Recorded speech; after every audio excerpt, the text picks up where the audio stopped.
In the first days, I think police believed that they were dealing with a domestic violence situation.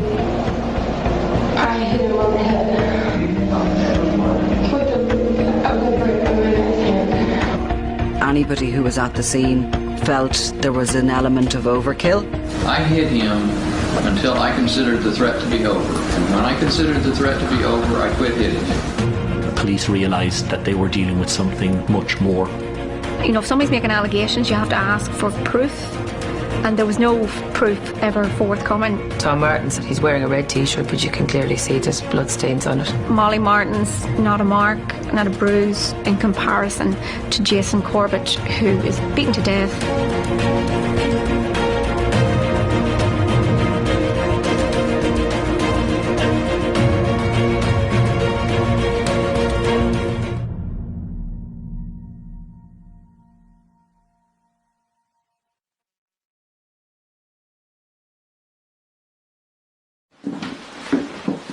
The aim for every journalist is to get to the truth.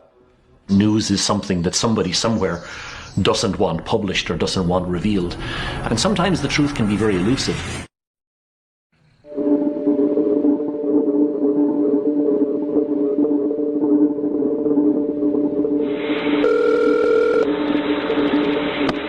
Davidson County 911, what is the emergency? My name is Tom Martins. I'm at 160 Panther Creek Court, and we need help. There were 6 people staying in the house that night. Jason Corbett and his second wife Molly, Molly's parents Tom and Sharon Martins, who were staying over, and Jason's 2 children from his first marriage, Jack, who was 10, and Sarah, who was aged 8. What's going on there? My daughter's husband, my son-in-law, got in a fight with my daughter. I intervened, and I think he's in bad shape.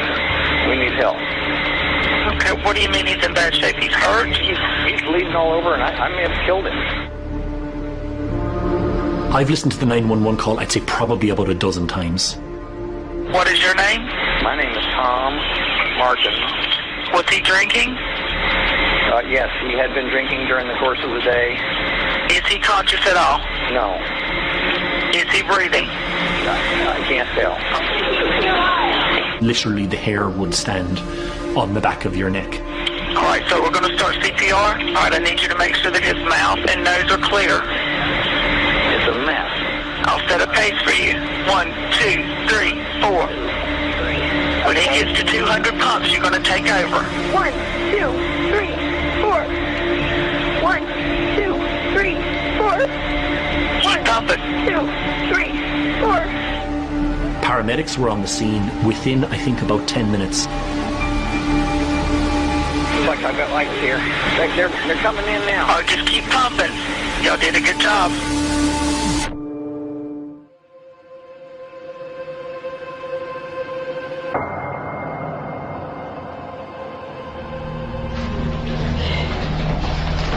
Tom and Molly were taken for questioning to the police station to make statements.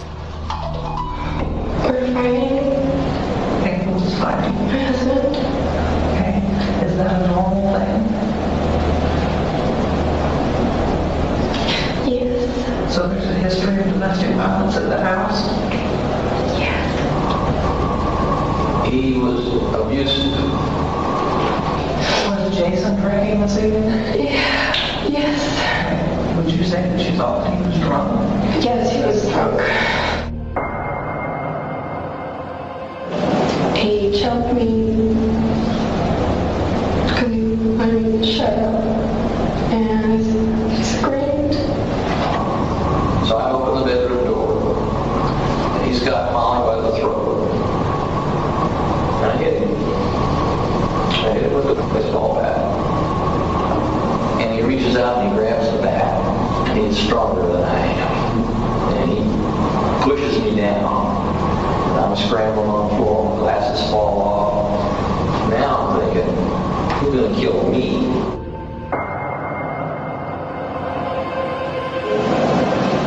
I hit him on the head. You hit on the head with what? With a brick on my hand.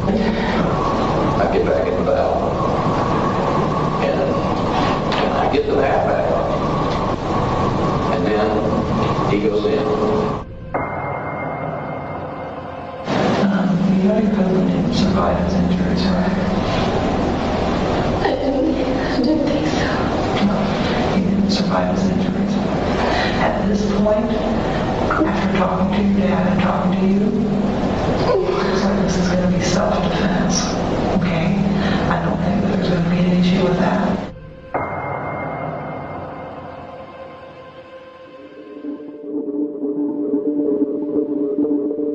We have two different alternate stories for the events of that evening. We have the version from Tom and Molly Martins.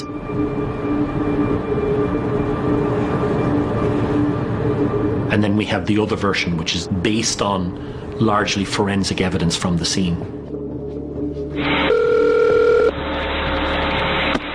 Davidson County 911, what is the address of your emergency? I was immediately struck by the calm demeanour of Tom Martins on that call. Give me your address again, make sure I got it right. 160 Panther Creek Court. It's quite chilling to hear how calm he was talking to the dispatcher. What is your name? My name is Tom Martin. Both Tom and Molly Martins were trained in CPR, but they hadn't started CPR on Jason Corbett until they were told to do so. I'm certified. I just can't think. Okay, you have to stay calm. Let your training take over. 1, 2, 3, 4. The paramedics arrived to find a horrendous scene. Blood on the walls of the hallway. The bedroom was blood-soaked. A lamp had been knocked over.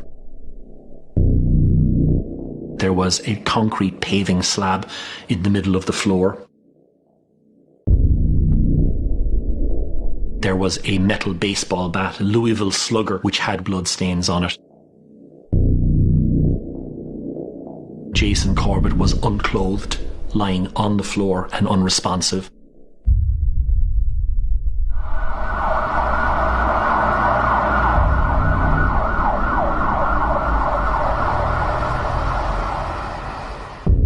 The police officers attended with the paramedics, and their first priority was to secure the scene. Corporal Dagenhart, the first police officer on site, to him blood from a body would be normally runny, but he noticed that the blood had started to dry and that it was congealed. He said it was like jello or jelly. The paramedics said that Jason Corbett's body was cold to the touch, or cool to the touch. Tom and Molly Martins were escorted out of the property, and Molly twice had to be warned at the scene by different police officers to stop rubbing her neck. They realised that there were two children asleep upstairs. Corporal Dagenhart, he said that he had gone upstairs to the two children. He woke Sarah up and he said he lifted her into his arms and he told her to close her eyes, because he had seen there was a trail of blood going all the way from the master bedroom out the front door. He cupped her head in his hand and he led her down the stairs, and she was looking back up at her brother. Another colleague was doing the same, and he said to her, "Don't worry, he's okay."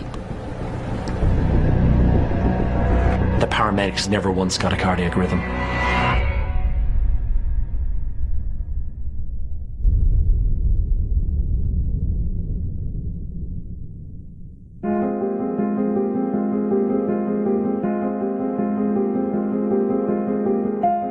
I didn't know Jason Corbett personally, but from talking to his family, his friends, neighbours, people he went to school with, he does come across as a remarkable, a sound Irishman. Not your typical Irishman in some ways. I mean, one of the things that struck me about him was that he was quite a romantic man and wasn't afraid to show that. Jason met his first wife, Mags, and it really was love at first sight for both of them, and they got married in 2003. In November of 2006, Mags got an asthma attack, and tragically she was pronounced dead at University Hospital Limerick that evening. He had tremendous support from his family, but I think Jason, being the guy that he was, certainly from all his family members, what they said was that he didn't want to be a burden, that he wanted to sort out his life, to put his life on a more permanent footing. And he saw the way to do that was to have au pairs. So he had a number of au pairs. I think they were mostly from either Eastern Europe or from Spain. A language seemed to be an issue, but I think greater concern was they were always short term. And out of the blue, he got a contact from a woman from Tennessee called Molly Martins.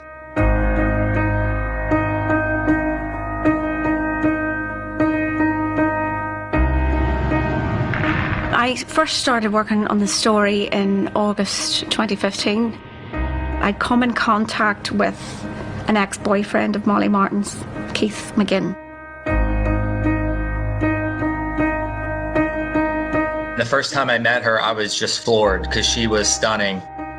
To her credit, she did tell me early on that she had bipolar. She was no longer able to work or anything. She pretty much couldn't keep a job. She couldn't do the nannying stuff anymore. I think we had been together around a year and we got engaged. So then she told me one night that she was gonna look for jobs nannying in Europe. And I thought, man, here we go again. One of her crazy ideas. She said, hey, I'm gonna go in Ireland. She told me, I think initially she was gonna be gone for like a week. And then I think it might've been like 10 days before I heard anything. I knew she was not in a good mental state whatsoever. I didn't know how safe it was for her to be going over and nannying for somebody's children. We had just been in a psych ward, so I knew she wasn't in a mental state to do it. So she finally emailed and said, sorry for not calling you, but I also don't know if I'm ever coming back. I need to move on. What I found out later was that not only did I not exist when she went to Ireland, but she and Jason started a relationship very quickly. I don't think Jason knew for quite some period of time the exact extent of Molly's mental health issues. By then, they were involved in a relationship and she was caring for the children. And I don't think a relationship was something that he had planned on. But I think what he certainly hadn't planned on was the speed with which the relationship went from casual to very serious. And then they got engaged. In 2011, Jason had relocated to North Carolina, and he did that very much on the basis that Molly complained of being homesick, of being unable to settle in Limerick. The Molly that the family met in the States for the time of the June 2011 wedding was a very different person to the Molly that they had known in Limerick for the previous 2 years. Molly was prone to exaggeration. Molly would tell untruths. She would invent stories about herself.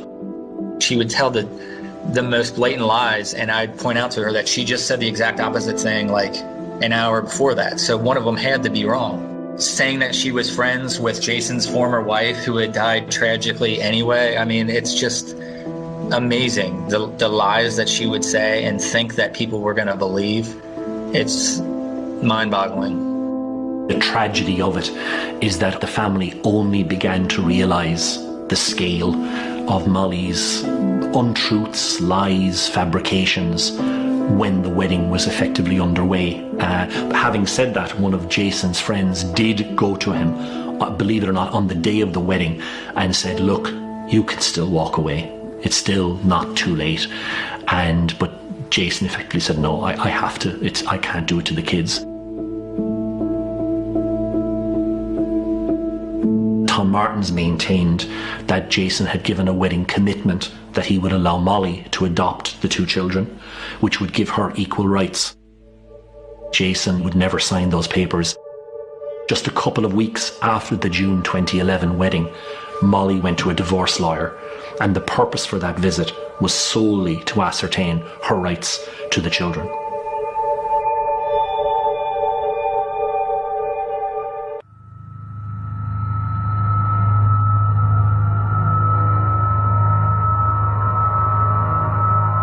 Perhaps it would be helpful if I just kind of launched into a story. Because it will contribute to my state of mind. Tom Martins, in his interviews hours after Jason Corbett has been murdered so brutally, he's very much controlled after such a chaotic scene has played out only hours earlier.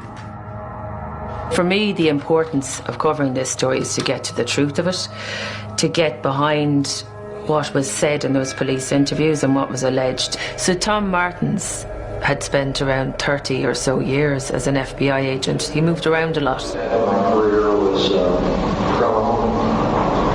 The second half of my career was counterintelligence. He's trying to associate himself with the police officers, like they're one and the same. And he sets out the scene for them. And within 2 minutes, he has suggested that Jason Corbett has been involved in killing his first wife. As in, he says that she died in mysterious circumstances. His first wife died in mysterious circumstances. The finding was that she had an asthma attack in his car. She died of asphyxiation. And he also uses the word asphyxiation, which could be seen as a criminal term, when in fact her death certificate in Limerick shows clearly that she died of asthma attack. Molly is much less controlled than her father. I don't know. Can we stop? So we can stop. Okay. How many times did you get a text? I don't know. Okay, you don't remember. I don't know. Okay. I should have screamed.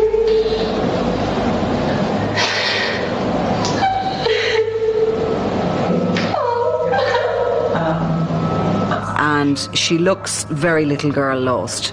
But she's got her story quite straight, and her story is very similar at the same time to the one that's playing out in the next room. I've never told them about any physical abuse, but I've told them about verbal abuse and mental and emotional. And I don't think she told us everything. But he was very controlling and abusive. I thought actually the police officer lady who's interviewing her, she very quickly cops that she's rubbing her neck all the time. Why do you keep grabbing your neck? I'm sorry. It hurts. But as she examines her, she's finding nothing. I need to get some pictures and see if we can find any injuries.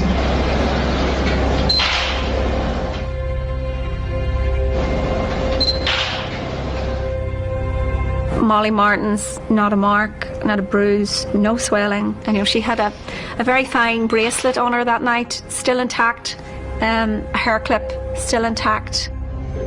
There was not a mark on Tom Martins.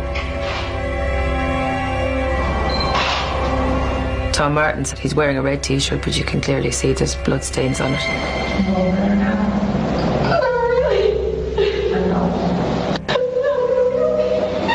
There was a lot of disparity in terms of the lack of injuries on the two defendants in comparison to Jason Corbett, who is beaten to death.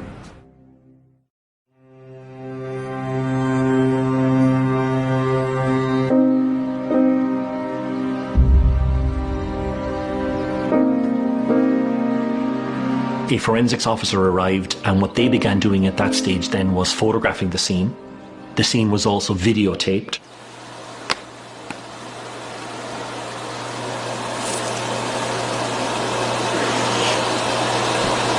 And then the forensic officers began taking their samples.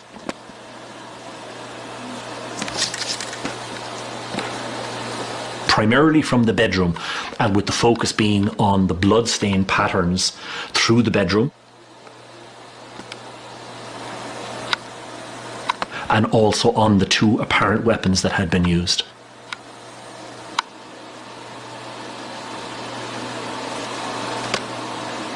Anybody who was at the scene, veteran detectives who had covered murders before, all felt there was an element of overkill.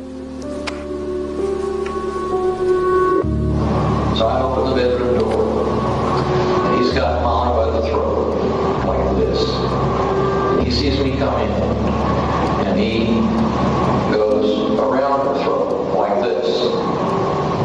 And I said, let her go. And he started to drag her toward the bathroom. When I hit him, it was like it just turned on a switch. I hit him on the head.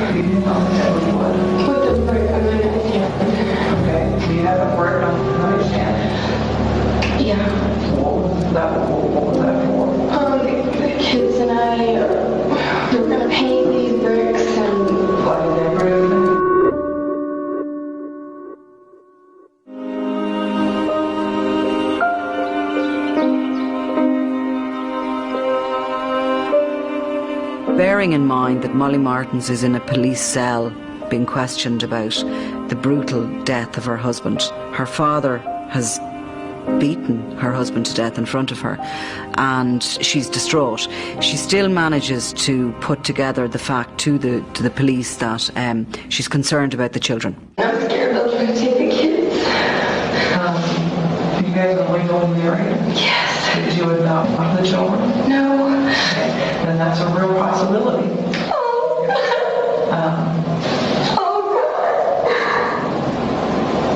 You can see that she definitely believes that she has this absolutely huge connection.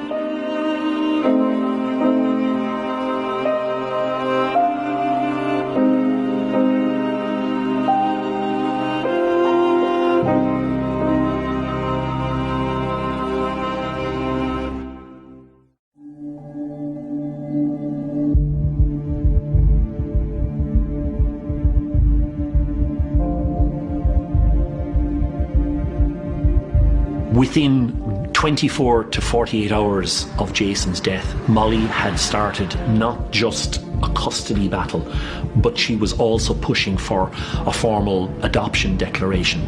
So that immediately set in motion a major legal battle for custody and guardianship of the two children. The courtroom's doors closed and locked. Signs posted, the custody hearing in what courthouse staff says is a rare move, closed to the public. But inside, attorneys say is a discussion over custody and what happened the night Jason Corbett died. We attended the custody hearing for the Corbett children. But that was the first time I saw Molly Martins in the flesh.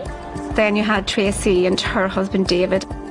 And the atmosphere was extremely tense. You could feel the tension in the air at that hearing. There was some disparaging remarks regarding Molly and the relationship.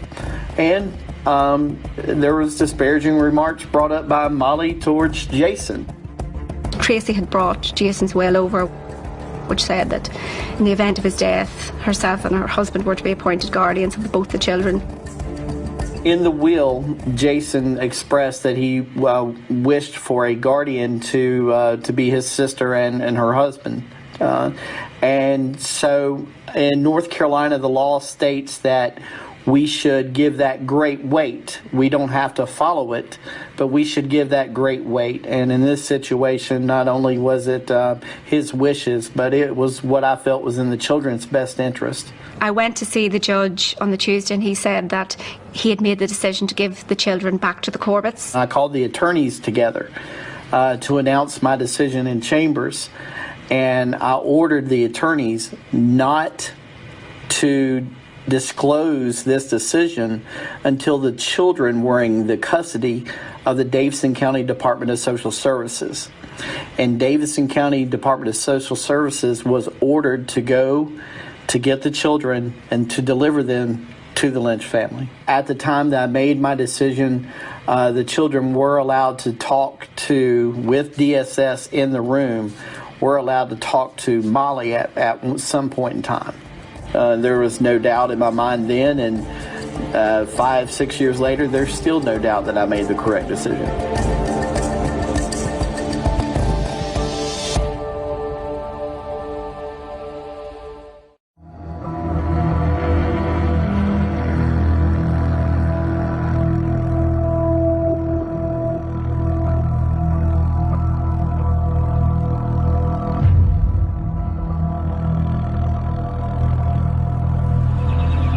Both children were in the house the night their father died, and the police were keen to speak to them. The interviews had taken place in the days after their father's killing. Tom and Molly Martins were maintaining they acted in self-defence. The police went to social services to have a chat with Jack and Sarah. The children, in particular Jack, did make a number of statements about his father, about witnessing physical abuse in the house. Sarah had said that, her dad would get angry at times. Those statements are flatly contradicted and retracted by statements that the children made just a couple of weeks later when they returned to Ireland. They said that they had been coached about what to say, that you know, somebody was coming from Ireland to take them away from their home, from the school they'd gone to, from their friends, and that if they didn't say these things about their father, that, you know, all of that would change.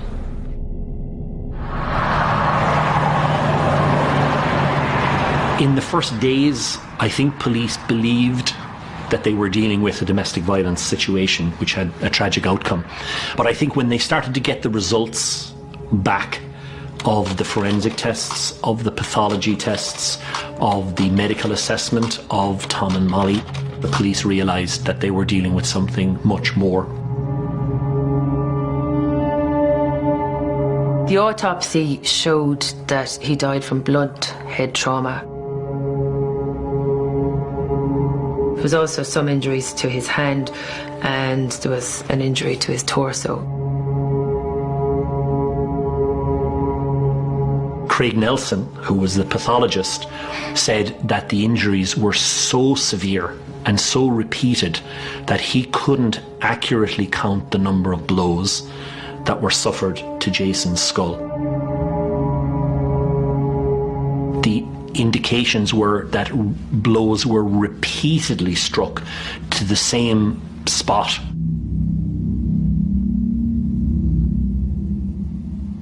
Tom Martins gave a very detailed explanation for the baseball bat. My son, my third child, was a baseball player. So he's got all kinds of gear in our garage. And Jack is 10 years old, and he's been playing baseball. So I block him the bat, the kid's bat. And he said that the child had come in from a party very late that night and he hadn't time to give it, so the baseball bat was sitting in his room. The metal baseball bat was soaked in Jason's blood and hair. The concrete paving slab was found to be embedded with Jason's blood, hair, and even his tissue. Bear in mind that both Tom and Molly Martins, in their interviews directly after Jason had been killed, said he'd spent the day drinking. He sat in the driveway and drank all afternoon.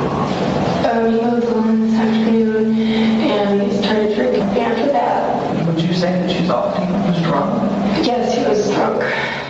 But the toxicology report showed that he had a minimal amount of alcohol in his blood, and that he also had a small trace of a sleeping pill. There was this low-level sleep-inducing drug called trazodone found in Jason Corbett's bloodstream. Molly had got a tranquilizer prescription a couple of days before Jason's death, and traces of that tranquilizer were found in his system. And his family certainly believe that they got into his system from a drink, a mint mojito, that he was offered that evening by his wife.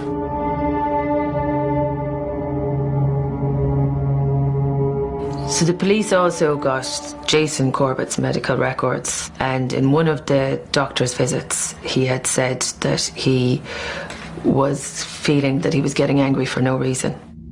Now this could tie in with accounts from family members in the aftermath of his death that they felt he was being gaslighted by Molly. The behaviour between June 2011 and Jason's death in August 2015 was quite extraordinary. I had never heard the phrase gaslighting. I mean, he was belittled in public by her, and there were lots of problems in the house. I mean, she maintains that there was a domestic abuse situation, and that's why she had recording devices hidden all over the house. She had recording devices under the seats of his car. She had recording devices in the bedroom. She had recording devices in the hallway. Have you ever called the police about it before? No, because the children are not biologically mine. And they're not citizens. And so he could take them away. Have you ever told anybody before tonight that you were being physically abused? I didn't say anything. I didn't tell them about being physical. Okay. No, I said it was with us. He doesn't hurt the kids. Molly has made a lot of allegations about Jason Corbett. He had choked her, he had attempted to strangle her, that she'd passed out at one point. I didn't know anything about Molly Martins, didn't know anything about Jason Corbett. And to me at the time, and it still is the obvious question, was, has there been any reports of domestic abuse in this house at any point? That initial meeting I had with Sheriff Grice, I asked him, have you been called out to this house? Are there hospital records? I asked him that on that first day and he said no. And I asked him again, and he took in one of his detectives and, said absolutely not. There's been no call-outs, no evidence that we found that there's any, history of domestic abuse in this house.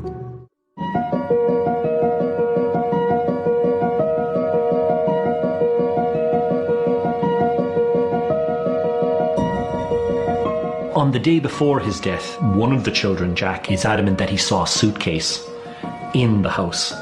And Sarah, she saw her father working on his home computer, and his sister Tracy is adamant that he was researching flights to bring himself and his 2 children home to Ireland within the next 24 to 36 hours. The police found no sign of a packed bag in the house, and Jason's home computer has never been found.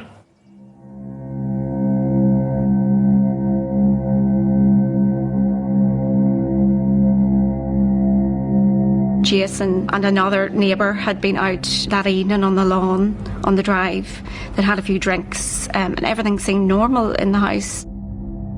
Then, out of the blue, Molly's parents arrived. Now, it was a totally unscheduled visit. Jason wasn't aware of it. There were multiple phone calls made by Molly to her parents in the 24 hours before they arrived at the house. The minute Jason saw his father-in-law and mother-in-law arriving, he got up, he walked over to their car, he took their suitcases out of the boot of the car and escorted them into the house. Tom Martin said that when they arrived, they'd ordered pizza and Tom himself had a couple of drinks, and that Sharon Martins had brought some mint and that Molly made mojitos. And then suddenly, minutes after 3 a.m, a 911 call was made.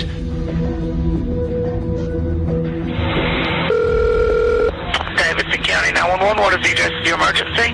He's bleeding all over and I may have killed him. It's certified. I just can't think. 1, 2, 3, 4.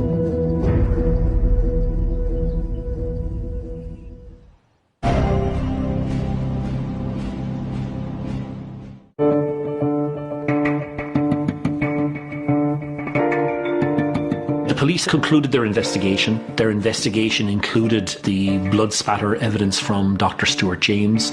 It included the forensic pathology report by Dr. Craig Nelson. It also included an analysis of all of the photographs at the scene taken by the police.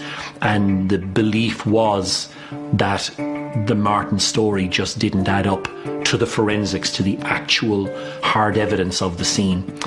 And the district attorney felt that there was enough evidence for a charge. By all accounts, I think Tom Martins and his daughter were absolutely stunned that they were being charged.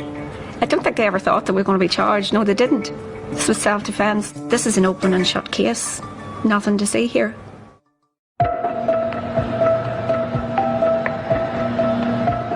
There was a huge sense of anticipation for this trial, and there was a huge interest in it. 2 people's liberty was at stake. Allegations were flying between parties. A lot of the forensic evidence was already out there. I watched the jury very carefully. They were a very good jury, they paid pretty rapt attention to all of the detail, the forensics, the evidence that was being given. The blood pattern expert was very, very central to the prosecution case of explaining what had happened in the bedroom that night. And one of the significant things he said in particular was to do with blood spatter and saturation stains on the bed sheets and the box springs of the bed. And he had said that showed that there was an impact incident there on the bed. This was where the first blow occurred. I hit him on the head. You hit him on the head with what? With the right hand. There were a number of cast-off blood stains on the hall that leads from the master bedroom into the bathroom. And they showed that, as the bat was being swung, the blood was flying off onto the walls. And that tied in with Tom Martin's version of events, in that Jason had retreated back down that hallway with Molly in this chokehold, and that he was going after him with the bat. Some of the blows that Jason suffered were post-mortem. So in other words, he was beaten even after he was dead. There was also blood on the underwear of Tom Martin's, which the forensic blood spattern expert said that it showed that he was standing above Jason Corbett. If you're standing above someone, if they're prone on the ground, what threat do they pose to you?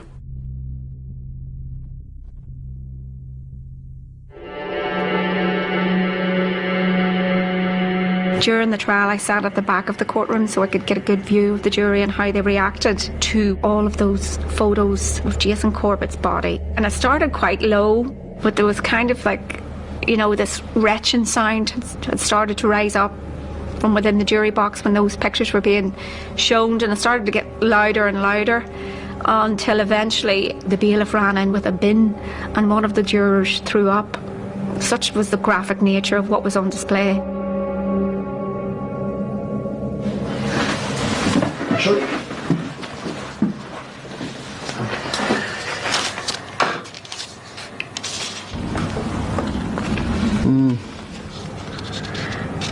I had seen these images, and we made the decision that they were just too graphic and too upsetting to use, particularly because of the upset I think they would have caused the family. Without seeing these, and they're very graphic, so you don't see them for a reason, outside of a courtroom, they point to the sheer ferocity of force that's used. I have covered a lot of murder trials, both in Ireland and abroad, and you do see graphic crime scene photos. In terms of damage done, never ever have I seen anything like this, and I'll never ever forget it. Never.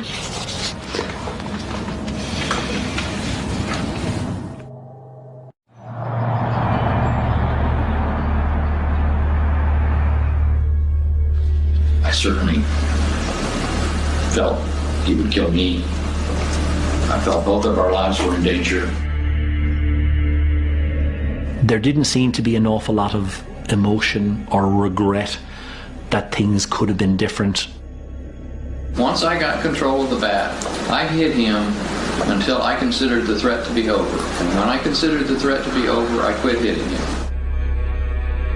Molly didn't take the stand. She chose not to, as is her right under the law. She was interested in doing interviews at various points where she could talk about these allegations. As a journalist, if somebody's making allegations, you have to ask for proof. And there was no proof ever forthcoming. And to me, the proper forum for all of that would have been a courtroom where all of those allegations could have properly been tested, and where her credibility and reliability as a witness could have been put to the test. And it was interesting that she didn't do that, that her forum was primetime TV.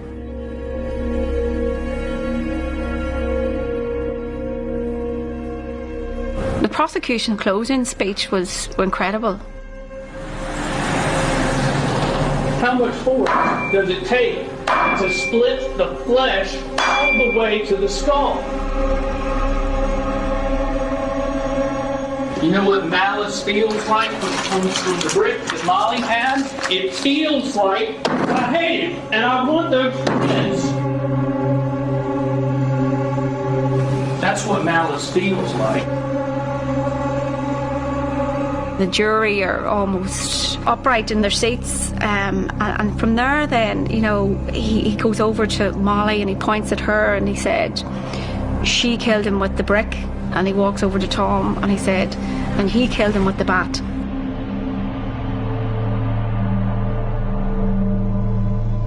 Everybody gets excited when you hear a knock on the jury door.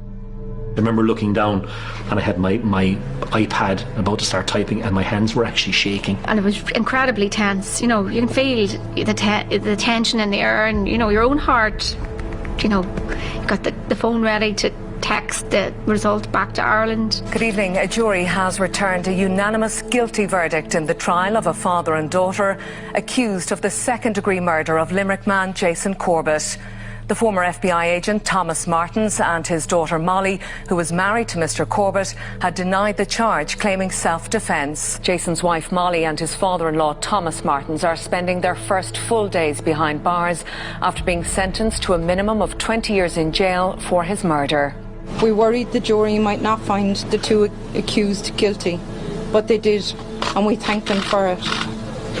We thank them for the sad vindication of Jason. This is the most atrocious miscarriage of justice I've ever been a part of. Thank you. It's not a celebration. It's just a bit of closure, and those people are being held responsible for what they did to my twin brother.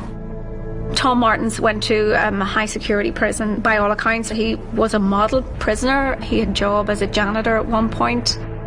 When Molly was in prison, she had broken the rules a couple of times, not following guidelines, being in possession of non-lethal contraband, to the point where her visitation rights were removed.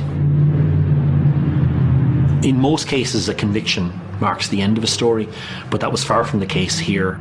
Judge David Lee, when he opened the trial, he took the view that the two statements, the children's statements, there were two mutually contradictory sets of statements, and he thought the fairest thing to do was to omit both.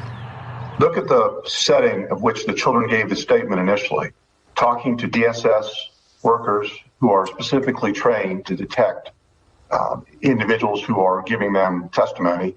Molly and Tom Martins' lawyers are pushing for a retrial and say statements made by Jack and Sarah Corbett to social services should be admissible as evidence. The judges on the Supreme Court ruled that the Dragonfly statements would have been central or very important to their defence, and that by not allowing them into evidence, the defence's case had been restricted or unfairly compromised. The appeals court has overturned the trial, and the trial judge's decision said the trial judge's decisions were wrong, and a number of the decisions of not allowing evidence in meant that they couldn't get a fair trial. Molly and her father Thomas Martins have been released on bail after the courts overturned their murder convictions. I was absolutely stunned that they were out. Absolutely stunned. While I knew it was very possible they were going to get out, those images of them walking free from jail were very poignant. I really felt for Jason's family. With her possessions in a paper bag, Molly Martins left jail and did not speak to weighty media. The 37-year-old and her 71-year-old father, Thomas Martins, had been in prison less than 4 years. Jason Corbett's family say his orphaned teenage children are willing to give evidence at a retrial for the Limerick man's murder in the United States. The issue with the statements is the truthfulness of them. The only people who can speak to the truth of them are the children. They'll have the opportunity, it seems, to come to court and give their truthful version of what happened. That'll be tested in a court of law, and it'll be up to a jury to decide which statements do you take as truth.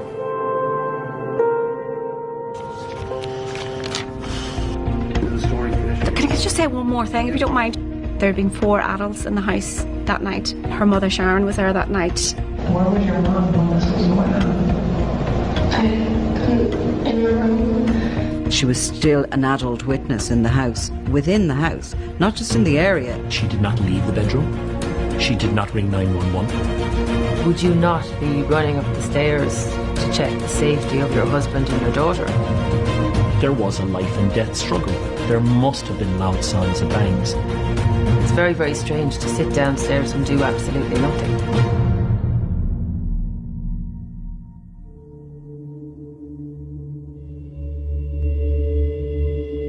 And if you've been affected by any of the issues raised in this programme, please visit our support page virginmediatelevision.ie/helplines.